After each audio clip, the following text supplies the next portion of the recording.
Hi all. మా తులసమ్మని చూసారా ఎలా ఉందో? వడలిపోతుంది, మళ్ళీ చిగురిస్తుంది, మళ్ళీ వడలిపోతుంది.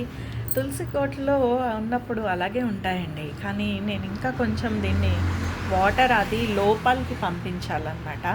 అంతా లోపల సాయిల్ని లూజ్ చేయాలి. కొంచెము లూజ్ చేసి వాటర్ వేస్తే కనుక ఇంకా కొంచెం బాగా బెనిఫిట్ అయ్యే ఛాన్స్ ఉంది. అండ్ నాకు ఒక కోరిక ఏంటంటే తులసి చెట్టు దగ్గరే పూల కుండీలు పెంచాలని, అంతేకాకుండా కొంచెం పూల కుండీలు, అంతేకాకుండా మారేడు చెట్టు ఉంటుందండి. అసలు మారేడు చెట్టు ఉంటే చాలా మంచిదంటారు. ఒక చిన్న మారేడు చెట్టు అలా తులసి ఏమంటారు, ఫిలసాఫికల్ గార్డెన్ అంటారు కదా, అది నాకు చాలా ఇష్టం అనమాట. మనం అక్కడ మెడిటేషన్ చేసుకోవడము అది చాలా ఇష్టం అనమాట నాకు. సో మేము అది చేయాలని నేను ఆలోచిస్తున్నాను. ఈ బాల్కనీని అలా ఫిలసాఫికల్ గార్డెన్ లాగా మూవ్ చేయాలని నాకు అనిపిస్తూ ఉంది.